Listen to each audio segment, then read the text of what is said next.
what can you tell me? What do you know at all about Damar Hamlin as you and I are talking about 20 minutes after 12 Cincinnati time on Tuesday? Well, I think while probably most of your audience was sleeping, and I otherwise would have been, there were a statement from the Bills as well as an NFL conference call around 1 or 2 a.m. Eastern time. First, the Bills put out the statement saying Damar Hamlin suffered a cardiac arrest following that tackle last night.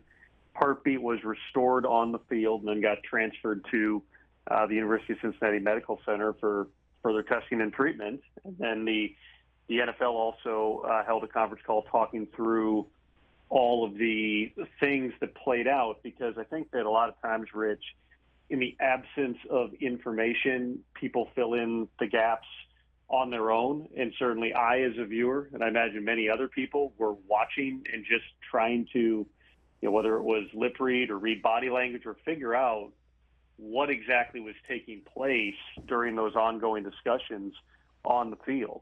So first off, when Damar Hamlin gets taken off the field in an ambulance, which we've all seen that before, and you wait for hours later or a day later, and the word that it was precautionary, movement, all the extremities, going to be okay, we'll be going home soon.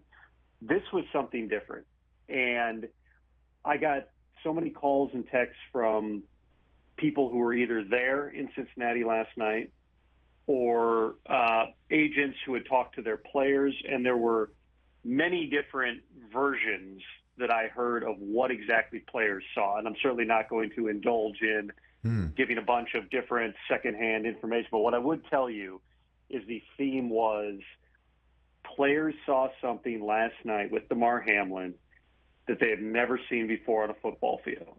They saw one of their teammates literally die on the field and be brought back by medical personnel who restarted his heart. There is a emergency action plan in every stadium around the NFL that is actually rehearsed on an annual basis. Even though, there are very few occasions that rise to this level precisely, a cardiac arrest on the field. There's an ambulance at every stadium. There's an airway management physician at every stadium if a player stops breathing, which, again, not something that you ever see. But in this case, a player goes into cardiac arrest and they needed to get him on oxygen. And then there's a level 1 trauma center in every city, which is where Damar Hamlin was rushed to at the University of Cincinnati Medical Center to get him the best possible care. So all that takes place. And you could certainly see the looks on the faces of the players, of the coaches, of everyone involved. There was that conversation between the referee, Sean Smith, and both of the head coaches on the field. And what we were told on the conference call with the league last night was the NFL, the command center, was actually listening in through Sean Smith's microphone to the conversation. And at that point, the conversation was not, despite what was said on the broadcast, which is the normal protocol after an injury delay, that there's a warm-up period and then you resume the game. The conversation, according to the NFL, and specifically the Executive Vice President of Football Operations, Troy Vincent, was about, you guys can head back to the locker room, take as much time as you need, make sure your players, make sure everyone is okay, and we're going to discuss what exactly to do here. Because remember, Rich, the NFL didn't stop during a global pandemic. They had free agency 3 days later. They didn't lose a single game during COVID. So even the possibility of a game being suspended for the night or not being finished, it doesn't happen ever within the league. So within about 30 minutes there, you saw both head coaches come back out of the locker rooms, get on the phone with Roger Goodell, and that decision was made collaboratively to suspend the game for the night. The NFL is not commenting on when the game could be resumed. There were no updates on anything else so far this morning from the league. The focus remains on the health of Damar Hamlin, and in the coming hours and days, that's going to dictate the NFL's course of action here at a time that they were supposed to be gearing up for a big Week 18 headed into the playoffs. Tom Pelissero of NFL Network, NFL Media Group here on the Rich Eisen Show. You just laid a lot out there. Let's take it one at a time. So, the general sense, just watching it and seeing the faces of these players and how they were, staring at what was happening, and then many of them turning away from what was happening and reacting in such an emotional way, crying, like sobbing is the only words for it. And based on what you were gathering from other agents talking about what their players or clients were reporting back, that Damar Hamlin was dead on the field and his life was saved, at least for the time being, when we're hoping for good. Saved his life. That happened last night on a football field on Monday Night Football, Tom. It did. And as much as you see the emergency medical care in so many other situations, whether, on that same field 3 months ago, Tua Tagovailoa left in an ambulance with probably the most devastating concussion that many of us have ever seen.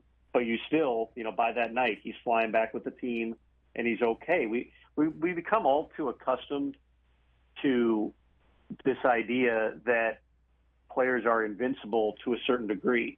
Even injuries that 20, 30 years ago, torn ACLs and patellar tendon injuries and things like that were career-ending, you're just now thinking, well, medicine and rehab have advanced to such a point that, this guy will be back. Boy, that sucks for the team that they just lost that player, but 8 months from now, he'll be back out there and he'll be good as new.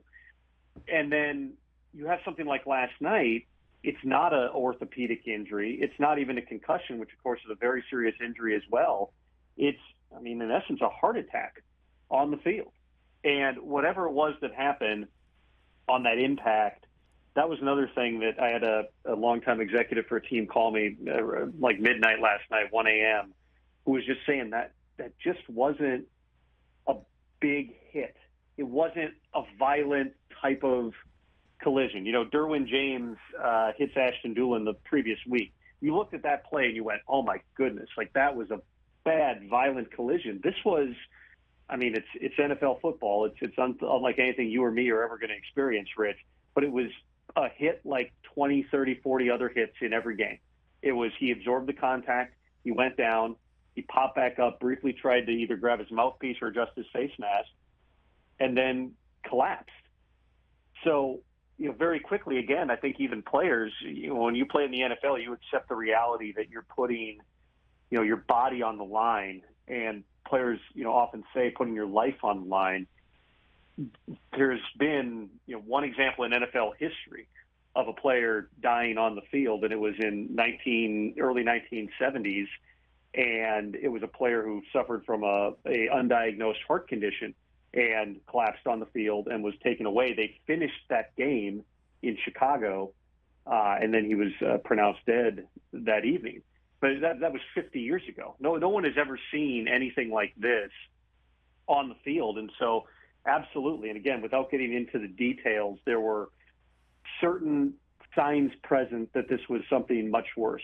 And when players looked at Damar Hamlin on the field, they could tell, even before CPR was initiated, that this was not the guy had a concussion or something else is taking place. This was something really bad.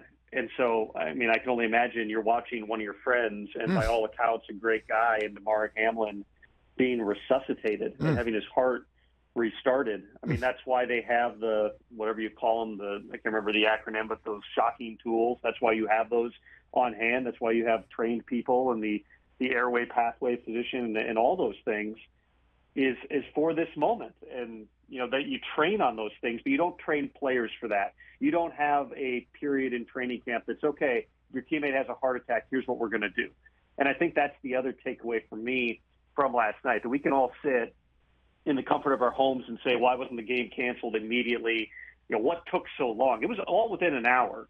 And this isn't me defending the NFL. It's just saying the reality is, as much as you train for these worst-case scenarios, you hope you never see them. And everyone involved last night saw something that they had never seen before and that hopefully we'll never see again.